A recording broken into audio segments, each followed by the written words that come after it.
एक राजा राजमहल में रात्रि विश्राम कर रहा था।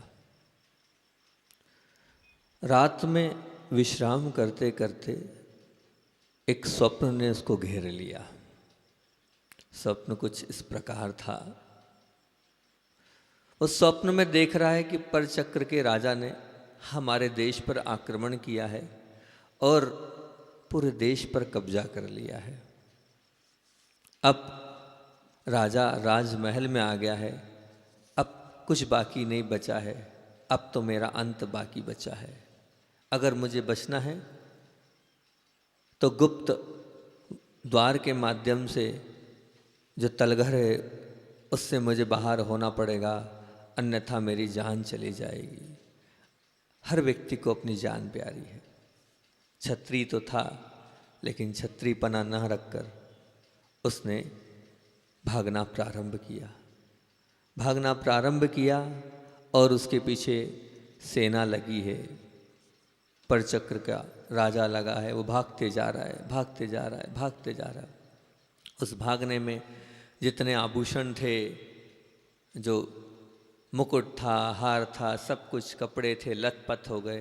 भागते भागते जान बचाना कौन नहीं चाहता है। 2 दिन हो गए, भूखा प्यासा। आखिरकार उसका लक्ष्य था मैं बच जाऊं, और वो किसी तरह बच गया। भूख प्यास से पीड़ित था। देखा एक पंगत लगी है, एक भंडारा लगा है, वहाँ पर सबको कुछ दिया जा रहा है। वहाँ खड़ा हो गया। देश का राजा वो पंगत में खड़ा है और थोड़ी सी खिचड़ी मिली। जैसे ही वो खिचड़ी मिली, उस खिचड़ी को खाने का प्रयास ही कर रहा था। भूख से बहुत पीड़ित था, और जैसे ही करता है वैसे 4 कुत्ते आते हैं और उन 4 कुत्तों ने भौंकना प्रारंभ किया और झपट्टा मार के वो खिचड़ी भी पूरी गिरा दी। राजा चिंतित, भूख से परेशान था। अब क्या करे? उन कुत्तों की भौंकने की आवाज़ से उसकी नींद खुल गई। नींद खुलने के बाद उसे लगा नहीं, ये ठीक, मतलब सत्यता नहीं है, ये तो स्वप्न था। फिर भी रहा नहीं गया। राज दरबार में पहुंचा और राजगुरु से उन्होंने निवेदन किया कि हे गुरुदेव, आज रात्रि को ये स्वप्न देखा, तो मैं ये पूछना चाहता हूँ कि जो रात में स्वप्न देखा था वो सत्य है कि अभी मैं वर्तमान में हूँ वो सत्य है? तो गुरुदेव बोलते हैं, न वो सत्य था और न ये सत्य है। क्या बोला गुरुदेव ने? जो राजगुरु थे, न वो सत्य था न ये सत्य है, वो आंख बंद का असत्य था, और जो तुम अभी देख रहे हो वर्तमान में, ये खुली आंख का असत्य है। दोनों झूठ है। दोनों क्या है? झूठ है। आज सत्य धर्म की चर्चा कर रहे हैं, हम सत्य की बात कर रहे हैं। सत्य धर्म को पाना है, उस राजगद्दी पर बैठना है, उस सिंहासन पर बैठना है, तो हमें अनेक महलों को पार करके जाना पड़ेगा। उन अनेक महलों पर कदम आगे बढ़ाते जाना पड़ेगा। तो सबसे पहला महल है सत्य को जानो। कल पहला कदम बढ़ाया हमने, सत्य को जानो। जब तक आप सत्य को नहीं जानोगे तब तक आप सत्य धर्म तक नहीं पहुंच जाओगे। अगर जान लिया है सत्य को तो जियो। अगर उस सत्य को आपने जान लिया है तो उसको जियो। जब तक सत्य नहीं जियोगे तब तक वो पता कैसे पड़ेगा, उसका स्वाद कैसा है। अगर जीवन में सत्य को जी लिया है, अपने ध्यान में लाओ, अपने ध्यान में लाओ। ध्यान में अगर आपने उस सत्य को ले आए तो निश्चित मानना आपकी सच्चिदानंद आत्मा, वो सत्य स्वरूप आत्मा का ही है, वो आत्मा प्रकट हो जाएगी। उसको आप पालोगे। पाना है सत्य को तो ध्यान करो, और आत्मा के ध्यान के माध्यम से ही वहाँ अंत, जो हर व्यक्तित्व का अंत होता है, सिद्ध अवस्था को प्राप्त करने के लिए वो होती है आत्मा। आत्मा तक पहुँच सकते हो। तो सबसे पहला कदम अपन बढ़ाते हैं, सत्य को जानो। सत्य को कैसे जानना है? बोलो, सच क्या है? सब मनुष्य के जीवन में जो ये जो सत्य है ना, एक बहुत बड़ी विडंबना है। क्या है? एक बहुत बड़ी विडंबना है। वो सब चीज़ों को जानता तो है, पर जीवन की सच्चाई का उसे पता नहीं है। मैं पूछता हूँ, क्या सच है, अब बताते जाना। तुम्हारा ये जीवन सच है, पहला प्रश्न है मेरा। आप लोगों को मालूम है प्रश्न उत्तर शैली में प्रवचन करता हूं। पहला सच प्रश्न है मेरा, क्या तुम्हारा ये जीवन सच है? बताओ तुम्हारा जीवन सच है? सोच लेना आप। बताओ तुम्हारी ये संपत्ति सच है? विचार कर लेना इस पे। बताओ तुम्हारा ये शरीर सच है? बताओ ये तुम्हारी सामर्थ्य जो तुम पे बहुत गर्व कर रहे हो ये सच है? बताओ जो तुम्हारी इतनी बड़ी सत्ता है क्या ये सच है? क्या सच है कभी आप समझे हो? कभी अपने आप से पूछा है? मनुष्य की ये विडंबना है कि सारा जीवन जितना है ना ये सब झूठ है और झूठ में ही वो मग्न है। काश इस झूठ को समझे और जीव के सच की राह पकड़ ले तो अपने आप वहाँ तक पहुँच सकता है। सच क्या है वो मैं बताता हूँ। सच की बात क्या है? अभी जो आपने जितनी बातें आपसे मैंने करी, मैं तो नहीं मानता कि वो सच है। तो सच क्या है महाराज जी वो तो बताओ। सच वो है जो शाश्वत है। सच वो है जो शाश्वत है। आप विचार कर लेना आपके जीवन में क्या शाश्वत है। आप विचार कर लेना आपके जीवन में क्या सच, क्या शाश्वत। सत्य क्या है? स्थायी है, जो हमेशा रहेगा। सच क्या है? यथार्थ है। अब आपके जीवन में क्या यथार्थ है विचार कर लेना। सच वही है जो असली है। दो प्रकार का सच है, एक मृत सच और एक अमृत सच। एक मृत सच और एक अमृत सच। मृत सच क्या, मृत सच क्या है वो मैं आपको बताता हूँ। तो मृत सच जो बाहर का जितना दिख रहा है, जिससे संसार की वास्तविकता का आपको बोध कराने वाला है, वो मृत सच है। दूसरा अमृत सच। ये अमृत सच क्या है? जो हमारे भीतर का, हमारी आत्मा की शाश्वतता का ज्ञान और बोध कराने वाला है, वह अमृत सच है। दोनों सच को जानो, दोनों सच को स्वीकार करो। जब तक दोनों सच को स्वीकारोगे नहीं, जब तक जानोगे नहीं, जीवन में परिवर्तन अघटित होगा ही नहीं।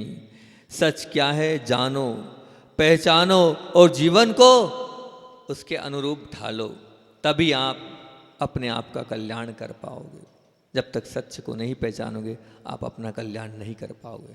पहले बाहर के सच की बात करते हैं कि बाहरी सच आपने बता दिया जो वास्तविक स्वरूप को बताता है, तो मैं जो तुम्हारे पास है बाहरी वो सब झूठा है। तुम्हारा नाम झूठा है।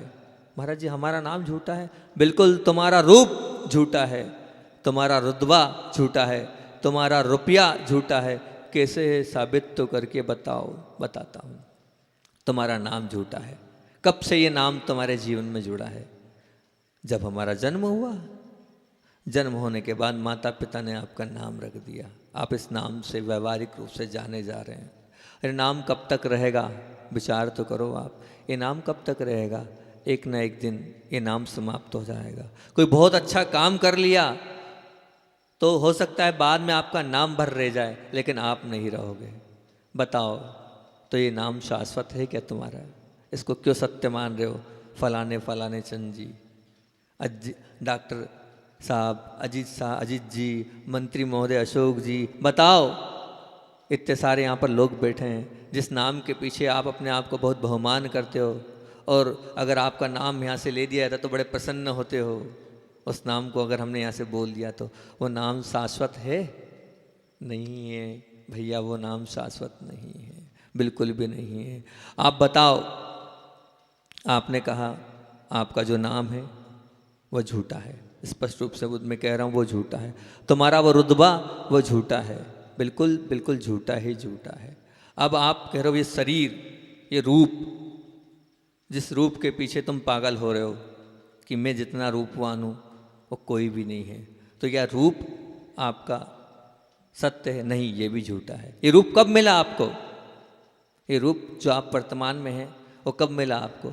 आप विचार करोगे तो ये रूप हमें गर्भ की अवस्था से मिला। आप पीछे पहुँचेंगे तो गर्भस्थ अवस्था में उस भ्रूण शिशु के रूप में देखेंगे।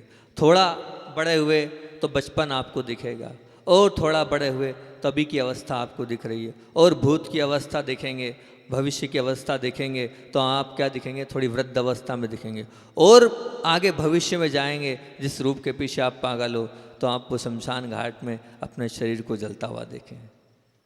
जिस रूप के पीछे आप पागल हो रहे हो वो धू धू करके जल जाएगा, वो शाश्वत नहीं है, वो भी एक प्रकार का झूठ है, वो भी एक प्रकार का झूठ है। आप बोलते हो ये रुपया मेरा है, इसको आप सत्य मान रहे हो, ये रुपया भी झूठा है, ये रुपया भी आपका झूठा है, क्योंकि मरने के बाद वो रुपया किसका होगा बताओ? आपके साथ जाएगा वो रुपया? नहीं जाएगा। जिसके पीछे आप इतने अभिमान कर रहे हो कि ये सब कुछ मेरा है, लेकिन ये सब कुछ आपका नहीं है, ये एक बहुत बड़ा झूठ है। इसको स्वीकारो, इसको जानो। तुम्हारा रुपया तुम्हारा नहीं है, तुम्हारी तो सिर्फ एक आत्मा है, तुम्हारी तो सिर्फ एक आत्मा है। सब आप मेरा मेरा करते जा रहे हो, ये मेरा, ये मेरा, ये मेरा। एक बहुत बड़े सेठ थे, अपने मकान में एक बाहर से आए हुए अतिथि को ले गए और उस अतिथि को बताया अंदर ले जाकर, ये मेरा ये गेस्ट रूम, ये मेरा किचन, ये मेरा ये मेरा वो, सब मेरा मेरा मेरा करते गए वो। वहीं मकान बहुत ज़ोर ज़ोर से हंस रहा था। मकान हंस रहा था, हाँ मकान हंस रहा था। एक काल्पनिक कथानक है। वो मकान हंस रहा था, वो कह रहा था, तो दूसरे मकान ने पूछा, भाई क्यों हंस रहे हो? बोले हंसी इस बात की आ रही है, ध्यान से सुनना, हंसी इस बात की आ रही है, ये सज्जन कह रहे हैं ये मेरा, ये मेरा, ये मेरा। बोले देखते देखते मैं देख रहा हूँ, इसके पिताजी भी यही बोलते थे ये मेरा, इसके दादाजी भी यही बोलते थे मेरा, वो दोनों नहीं बचे, अभी उनकी फ़ोटो टंगी है, वो फ़ोटो भी हमारी जो अंदर दीमक लगी ना वो बाहर निकलेगी और दीमक से फ़ोटो भी समाप्त हो जाएगी। किसका ये मेरा? जिस मकान को आप मेरा मेरा कर रहे हो, विचार तो करो, किसको आप मेरा कह रहे हो? ये सत्य है, इस सत्य को जानो आप, मेरा कुछ नहीं है। तुमने कैसा झूठ, कैसा भ्रम, विश्वास पाल रखा है, और तुमने नहीं, आज प्रत्येक वस्तु आपकी इस नादानी पर हंसती है, मात्र एक मकान नहीं हंस रहा है। सब जिसको आप अपना मानते हो वह पुद्गल की हर पर्याय आपकी इस नादानी पर हंस रही है। आपको आपके इस भ्रम, जो आपने भ्रम पाल रखा है उस भ्रम पे हंस रही, विश्वास पाल रखा है ये सब कुछ मेरा है। नहीं, न शरीर तुम्हारा है, न शरीर तुम्हारा है, न सत्ता तुम्हारी है, न संबंध तुम्हारे हैं। ये मन का एक अज्ञान है। क्या है? मन का एक अज्ञान है, एक प्रकार का भ्रम है। जब तक नहीं तोड़ोगे तब तक सत्य को नहीं जान पाओगे। जब तक ये भ्रम नहीं टूटेगा तब तक आप सत्य को नहीं जान पाओगे। ये अपने अंदर उतार लो इस बात को, आपका कल्याण नहीं होगा। जो सत्य को जानता है वही सम्यक दृष्टि होता है। यह मृत सत्य है। ये मृत सत्य इसलिए क्योंकि सब नाशवान है। अगर इन नाशवान वास्तविक स्वरूप को जान लिया तो सब कुछ हो जाएगा। उस महल की प्रथम सीढ़ी यही है कि हम इनको जानें। और अब उस महल पर चढ़ना तो चाहते हो आप, वो महल क्या था? सत्य को जानो। लेकिन चढ़ने के लिए एक बहुत 4 सीढ़ियाँ आपको बताता हूँ। इन 4 सीढ़ियों को अपने जीवन में उतार लिया तो आप निश्चित तौर से सत्य को जान पाओगे। सत्य को जानने के लिए 4 सीढ़ियों में प्रथम सीढ़ी बताता हूँ आपको, और बिल्कुल ऐसी चीज़ है कि आप स्वीकार करोगे, हाँ महाराज जी आप जो बात बोल रहे हो वो स्वीकार है। उन 4 बातों में पूरा जीवन समाप्त हो जाएगा। आप अगर आपके जीवन में उन 4 सीढ़ियों पर चढ़ना आप सीख गए तो सब कुछ सीख गए, सब कुछ आ गया। बताओ महाराज जी, जिनका जन्म हुआ है उनका मरण निश्चित है, ये ध्रुव सत्य है। पहली सीढ़ी हमारी क्या सीढ़ी है? जिसने जन्म लिया है उसका मरण निश्चित है, ये ध्रुव सत्य है। स्वीकारो आप इसको। आपको लगता होगा महाराज जी अभी तो बहुत बड़ी उम्र है मेरी, अभी तो बहुत जीना है मुझको, 60-70 साल है, क्या देखा क्या है? बहुत कुछ देखना है। नहीं भैया, सत्य को अपने साथ रखो। पल का भरोसा नहीं है, कल का छोड़ो, पल का भरोसा नहीं है, बाहर नहीं निकल पाओ कब तक। इसलिए अपने जीवन में इस मृत्यु को सत्य मानना ये मृत्यु का कोई भरोसा नहीं है, कब आ जाए कह नहीं सकते हम। अपने आप को हमेशा तैयार रखो, हाँ, अपने परिणामों को हमेशा तैयार रखो अच्छा बनने के लिए। तो अच्छा बनने के लिए इस सत्य को अपने जीवन में अंगीकार रखना। क्या अंगीकार रखना? जिसने जन्म लिया है उसका मरण अवश्य होगा, उसको कोई नहीं रोक सकता, ये पहला सत्य है। और तो और आपकी उम्र है कितनी? मैं कहता हूँ आपकी उम्र 7 दिन।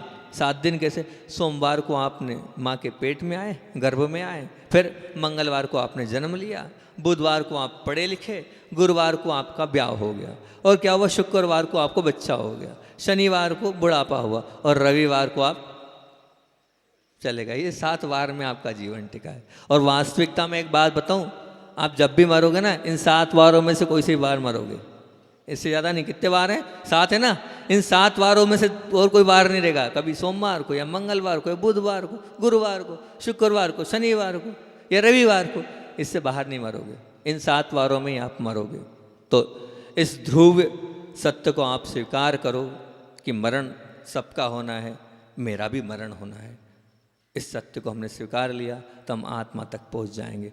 दूसरी सीढ़ी, अब दूसरी सीढ़ी की बात कर रहा हूं क्योंकि आपको उस महल पर पहुंचना है। तो उस महल के लिए दूसरी सीढ़ी पे कदम रखते हैं हम और दूसरी सीढ़ी पर चढ़ते हैं। ना कुछ लेकर आए हैं और ना कुछ लेकर जाएंगे। ना कुछ लेकर आए हैं और ना कुछ लेकर जाएंगे। तो फिर क्यों पड़े हो संपदा के पीछे? क्यों बटोर रहे हो? क्यों इकट्ठा कर रहे हो आप? जब कुछ लेकर नहीं आए हो और ना लेकर जाना है तो काय को लगे हो संपदा के पीछे? क्यों उसके पीछे पड़े हो? अरे दे दो ना बड़े बाबा को, दे दो, छोड़ दो। वो जाएगा जो बड़े बाबा को दोगे। जो रखे रखोगे ना वो नहीं जाएगा, वो तो नरकों में ले जाएगा। और अगर बड़े बाबा को आपने दे दिया ना, वो साथ जाएगा आपके, बिल्कुल साथ जाएगा। कौन सा? जो बड़े बाबा को दिया है वो। बामोरा वालों, मंदिर तो बनेगा और बहुत अच्छा बनेगा।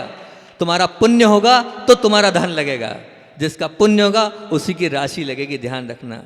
जिसका पाप का उदय होगा, जिस धन के माध्यम से जिसको नीचे जाना होगा, उसका धन नहीं लगेगा। पुण्यशाली जीव का ही धन लगेगा बड़े बाबा के जिनालय में। हर कोई नहीं दे पाता है, हर कोई व्यक्ति नहीं तैयार हो पाता अच्छे काम करने के लिए। बहुत पुण्य चाहिए अच्छे काम करने के लिए भी। तो दूसरा ध्रुव सत्य क्या है? दूसरा ध्रुव सत्य, ना कुछ लेकर आया है और ना कुछ लेकर जाएगा। बंधुओं, मत लगो बटोरने में, आप तो बांटने में लगो। बटोरने वाला नीचे जाता है और बांटने वाला ऊपर जाता है। हम चाहते हैं आप सब ऊपर जाएं, तो बांटने की प्रवृत्ति करोगे तो निश्चित तौर से आप ऊपर जाओगे। तीसरी सीढ़ी पे आपको उस ध्रुव सत्य की ओर आपको आकर्षित करूंगा मैं। जो हम करेंगे वही भरेंगे। तीसरा ध्रुव सत्य क्या है? जो हम करेंगे वही भरेंगे।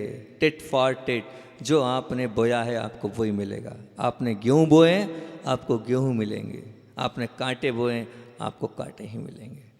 क्योंकि हमारा जीवन, आने वाला जीवन हमारे अभी के परिणामों पर निर्भर है। हम जैसा कार्य करेंगे वैसा आने वाला हमारा जीवन होगा। तो ये भी एक बहुत बड़ा ध्रुव सत्य है। तीसरे नंबर की सीढ़ी आपके सामने रखी है मैंने। क्या रखी है? जो हम करेंगे वही भरेंगे।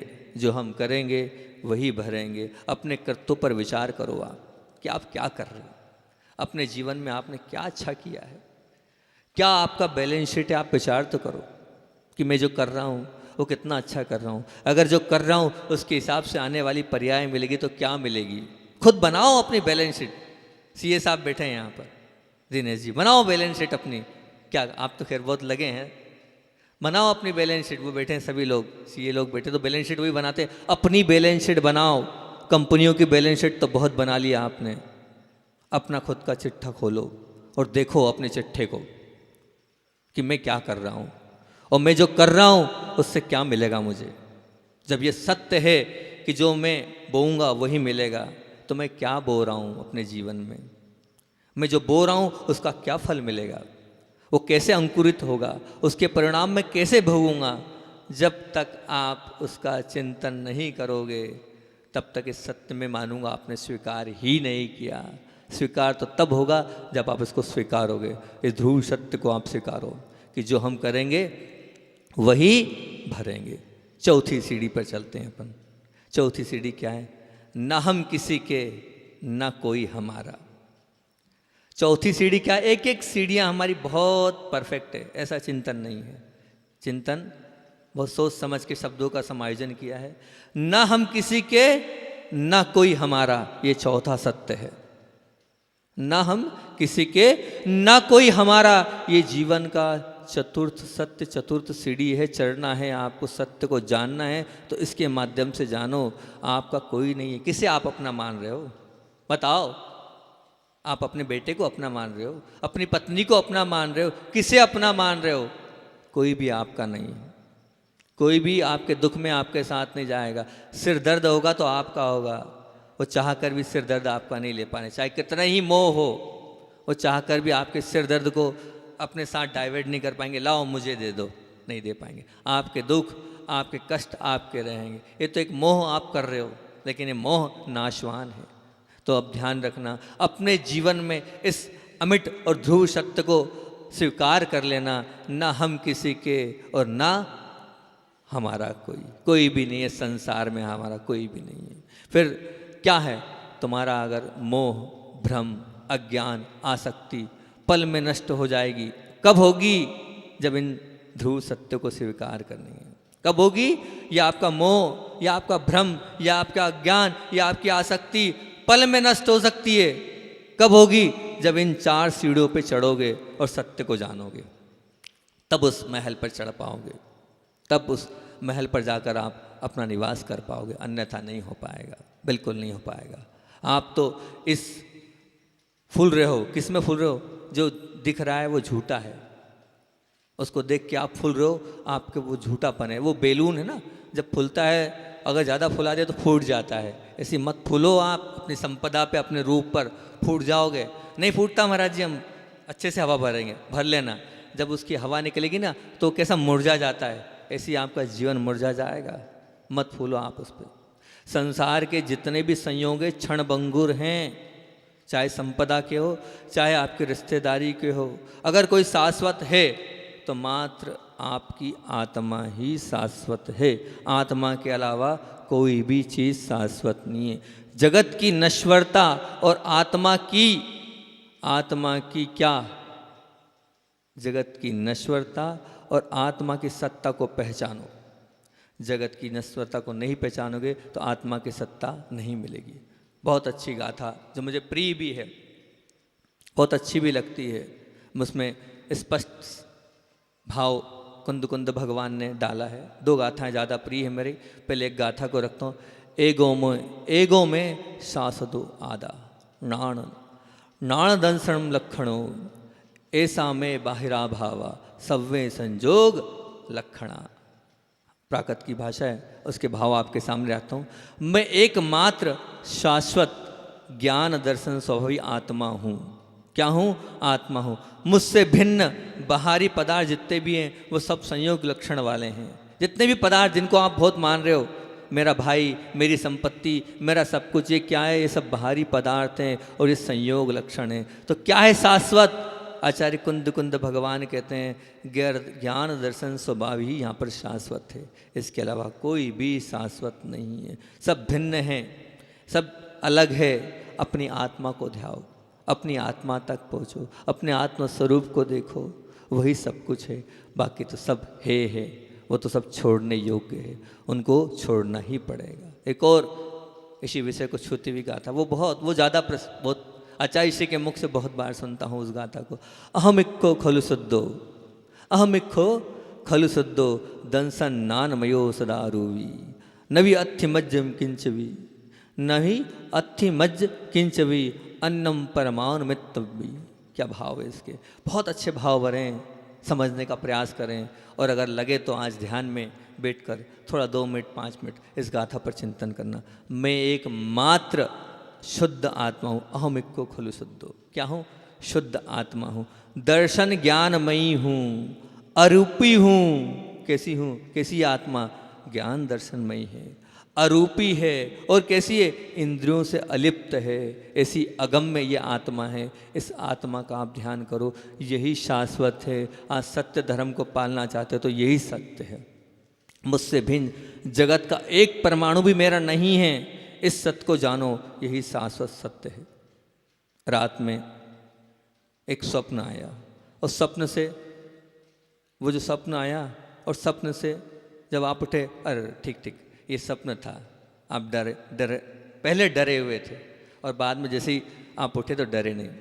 आपने जान लिया कि वो जो था वो सब कुछ डर था और वो डर समाप्त हो गया आपका। क्यों? वो सब कुछ सपना है। इसी प्रकार से मैं आपसे कह रहा हूँ, अपने जीवन को स्वप्नवत मानो और यथार्थ में आकर जीवन जियोगे तो वो जीवन सत्य वाला जीवन होगा। इसी तरह अपने भीतर के सत्य को जानो। दुख, अभिमान, आसक्ति, भय, चिंता, शोक, संताप सब कुछ दूर हो जाएंगे। कब दूर होंगे? जब उस सत्य की चरण में जाओगे, जब उस सत्य को पहचानोगे। उसके पहले सब कुछ है ये मानोगे, तभी सब कुछ होगा। तुम लोग जानते तो बहुत कुछ हो, पर बुद्धि के स्तर से आपको समझ में आ रहा है मैं जो समझा रहा हूँ, और आप सब लोग कह रहे हो हाँ हाँ महाराज जी, लेकिन बुद्धि के स्तर से जान रहे हो। आप सिर्फ जान रहे हो और बहुत सारे लोग लिख भी रहेंगे। बहुत सारे लोग देख रहा हूँ मैं, कापी पे लिखो, बहुत अच्छी बात है, ये बुद्धि का स्तर है। लेकिन मैं कह रहा हूँ इस स्तर से मत लिखो, इस स्तर से नहीं, हृदय के स्तर से जानो। बुद्धि के स्तर से मत जानो, हृदय के स्तर से जानो। हृदय के स्तर से जानोगे तो निश्चित आपका जीवन ऊपर उड़ जाएगा, आप महान बन जाएंगे। अगर आपको महान बनना है, हृदय से जानो, बुद्धि से मत जानो। कुछ काम बुद्धि से होते हैं और कुछ हृदय से होते हैं। जो प्रवचन सुनो, हृदय से सुनो, हृदय में उतारो और हृदय में आत्मसात करो, तब वो जीवन में उतरेगा। बुद्धि को एक तरफ करके बैठा करो यहाँ पर, हृदय से बैठोगे तो बहुत कुछ हो जाएगा। तो हमने सत्य को यहाँ पर जाना। अब दूसरा कदम है सत्य को जियो। पहले महल में कदम रख दिया है हमने, अब दूसरे महल में कदम रखते हैं हम। क्या दूसरा महल कौन सा है? सत्य को जीना है। जियो पर सत्य के साथ जियो। लोग जी तो रहे हैं पर पता नहीं क्यों जी रहे हैं, पर उन्हें यही नहीं पता हम क्यों जी रहे हैं। जिए पर जीवन में लक्ष्य लेकर जिए। कोई ना कोई लक्ष्य हो आपका, बिना लक्ष्य का जीवन अधूरा है। क्या है आपका लक्ष्य? कोई लक्ष्य बनाया आपने जीवन में? जीवन का लक्ष्य ही आपका सत्य है। लक्ष्य के बिना जीवन असत्य है। किसी से पूछा आप क्यों जी रहे हो? अब मरा नहीं तो जीना पड़ रहा है। किसी से पूछा आप क्यों जी रहे हो? अब मरा नहीं तो जीना पड़ रहा है। अरे आप जी के भी मरे हुए समान हो, आप जी के भी मरे हुए समान हो, क्योंकि आपके जीवन में कोई लक्ष्य ही नहीं है। वो लक्ष्य की प्राप्ति हो। इस महल पे चढ़ने के लिए फिर 3 सीढ़ियाँ आपके लिए बताता हूँ। पहले महल की 4 सीढ़ियाँ थी, इस महल पे चढ़ने के लिए 3 सीढ़ियाँ हैं। तीनों सीढ़ियों को ध्यान से आप सुनना। पहली सीढ़ी सच के साथ जियो। पहली सीढ़ी सच के साथ जियो। सच के साथ जियोगे तो आप सत्य धर्म को अंगीकार कर पाओगे। दूसरी सीढ़ी, समय बहुत कम बच रहा है, ज़्यादा नहीं खोलता हूँ, मुख्य बात को रख देता हूँ। पहली सीढ़ी है सच के साथ जियो। दूसरी सीढ़ी है सच के लिए जियो। काय के लिए जियो? सिर्फ अपना जीवन हो सच के लिए, और किसी के लिए अपना जीवन नहीं हो, मात्र अपने जीवन का लक्ष्य हो। मुझे जीना है, किसके लिए जीना है? सच के लिए जीना है। तीसरी सीढ़ी, सच्चा जीवन जियो। जितना जीवन जियो सच्चा जियो। अपने जीवन में झूठ नहीं आए, झूठ का एक कदम भी हमारे जीवन में ना हो। जितना जियो सच्चा जियो। पहली सीढ़ी सच के साथ जियो, दूसरी सीढ़ी सच के लिए जियो, और तीसरी सीढ़ी सच्चा जीवन जियो। जिसने अपना जीवन सच्चा बना लिया वो अच्छा बन के ही रहेगा। अच्छा बनाने की आवश्यकता नहीं उसके जीवन को, उसका जीवन तो अपने आप अच्छा बन जाएगा। जिसका जीवन सच्चा जीवन है, सच को पहचानने वाले का जीवन बदल जाता है। अब पहचानो सत्य को, परिवर्तित हो जाता है, वो बिल्कुल परिवर्तित होके ही रहेगा। अब हम सबके मध्य में रहकर भी अगर स्वयं में रमते हैं तो बताओ क्या है? सब कुछ जानने के बाद भी हम अगर वहाँ तक नहीं पहुँच पा रहे हैं तो क्या मतलब? इस संसार के सुख को, भोग को अगर हमने सत्यता से जाना उसे हमने क्या माना, ये जितने सुख हैं, ये भोग हैं, कैसे हैं? बोले विष मिश्रित मिष्ठान की तरह हैं। इसकी पहचान हो गई। ये जितने भी सब कुछ कैसे हैं? लुभावने हैं, पर इनका परिणाम क्या है? भयावह। भयावह बोलते हैं मतलब कितना भयानक है ये। हृदय में जो आसक्ति है, वो आसक्ति आपने समाप्त कर दी। आपके अंदर से अभिमान समाप्त हो गया। कैसे समाप्त हो गया? आपने अपने जीवन को मान लिया कि जल से भिन्न कमल की तरह है, पर मेरा नहीं है, जो संयोग है मेरा नहीं है। इस सत्य को आपने जाना और जानने के बाद उसको जिया, तो आपका जीवन सार्थक हो गया। आपका जीवन क्या हो गया? सार्थक हो गया। सार्थक कब होगा? जब आप मानोगे कि जितना भी सब कुछ है ये भयानक है, ये हृदय में जो आसक्ति है ये है, ये अभिमान है, ये मेरा जीवन कैसा है? जल से भिन्न की तरह है। जब आप इन सब चीज़ों को स्वीकार कर लोगे तो सब कुछ होगा, नहीं तो नहीं होगा। मान लो अभी आपके जेब से मोबाइल गिर जाता है, तो बाजू वाले को विकल्प नहीं होता है। क्यों? मेरा था ही नहीं, आपने उसको मेरा माना नहीं। अगर आपका गिर जाता तो ये जो मेरापन समाप्त कर दो। हर चीज़ को एक ना एक दिन समाप्त होना है, वहाँ पर अध्यात्म घटा दो। जितना संयोग था मिला, अब घूम गया तो घूम गया। मेरा तो अब सिर्फ आत्मा है, मैं तो अब सिर्फ आत्मा पर ही चिंतन करूँगा। आजकल आप पाने पर फूल जाते हो। पाने पर क्या होते हो? फूल जाते हो। कुछ मिला नहीं आपको, थोड़ा बहुत आपकी पेमेंट बढ़ी नहीं, थोड़ी बहुत आपकी बिक्री अच्छी हुई नहीं, आप फूल जाते हो। और फिर खोने पर आप फैल जाते हो। जैसे कुछ खोया नहीं और आप फैल जाते हो। आप ना फूलो ना फैलो, अपने जीवन में अंतरंग में खेलो, यही जीवन का सार है। ना आप फूलो ना आप फैलो, अपने अंतरंग आत्म परिणाम में खेलो, यही जीवन का सार है। इस प्रकार से दो बात हो गई। 3-4 मिनट में तीसरी बात भी रख देता हूँ, समय की कंडीशन है कि तीसरा महल हमारा है सत्य को ध्याओ। तीसरा कदम हमने बढ़ाया उस महल की ओर, सत्य को ध्याओ।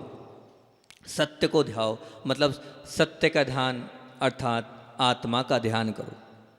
सत्य का ध्यान अर्थात आत्मा का ध्यान करो। आत्मा को भाओ। आत्मा का जितना ध्यान करोगे उतनी जल्दी परमात्मा को प्राप्त कर लोगे। अपना लक्ष्यता पालोगे, आप निश्चित पालोगे। अपने जीवन में वो सब कुछ पालोगे, पर वो कब पाओगे? एक स्थान पर आप बैठ जाओ। बैठकर आप 3 बिंदुओं पर, इन 3 सीढ़ियों पर चढ़ना, इस महल पर भी आप चढ़ जाओगे। इस महल पर चढ़ जाओगे ना, तो आप सिंहासन पर पहुंच जाओगे और सिंहासन पर बैठ जाओगे। जिस सिंहासन पे आज रोज़ शाम को मैं ध्यान कराता हूँ और श्वेत सिंहासन पर बिठाता हूँ, उस सिंहासन पर आपको बैठना है ना, उस सच्चिदानंद स्वरूप को पहचानना है, तो 3 सीढ़ियाँ पहले चढ़ो, फिर अपने आप उस सिंहासन पर आप पहुँच जाओगे। सबसे पहली सीढ़ी है राग द्वेष छोड़ो। सबसे पहली सीढ़ी है राग द्वेष छोड़ो। राग और द्वेष है, तब तक आप आत्मा के पास नहीं पहुँच पाओगे। आत्मा के पास पहुँचने के लिए हमारे जीवन के सबसे 2 खतरनाक शत्रु हैं राग और द्वेष। इन्हीं के कारण हमारा संसार अपार होते जा रहा है, महासागर जैसा होता जा रहा है। सिर्फ राग और द्वेष। चिंतन करना, कितना राग है आपके अंदर और कितना द्वेष है आपके अंदर। दूसरी बात क्या है?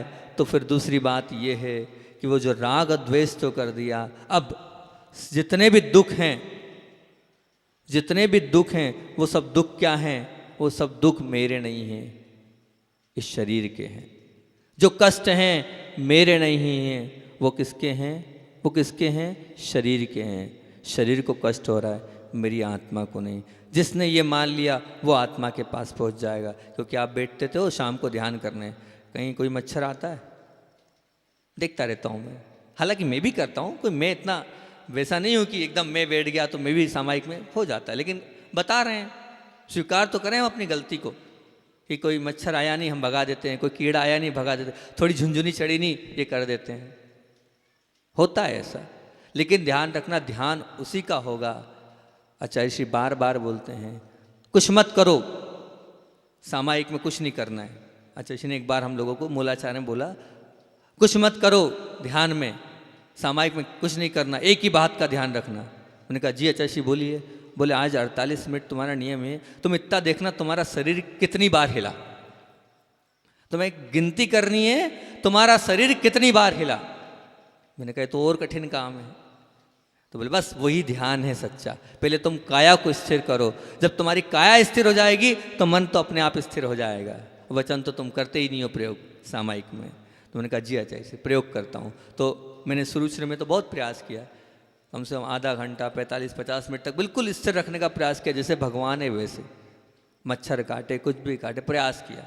हम आपसे भी कहते हैं क्या, दुख कष्ट को सहन करो, दूसरी बात दूसरी सीढ़ी, तब आप आत्मा तक पहुंच पाओगे। और तीसरा, अपनी आत्मा का स्वरूप शांत स्वरूप है, शांति के अलावा कुछ भी नहीं है। जब तक आप अपने आप को शांत स्वरूप नहीं महसूस करोगे तब तक आप अपनी आत्मा तक पहुंच ही नहीं पाओगे। अपनी आत्मा तक पहुंचना है तो इन सब चीज़ों को आपको स्वीकार करना पड़ेगा। वैसे और लंबा था लेकिन समय हमारा हो रहा है, यहीं अपनी बात को मैं विराम देता हूँ। बोलिए आचार्य भगवंत विद्यासागर जी महामुनि राज की जय।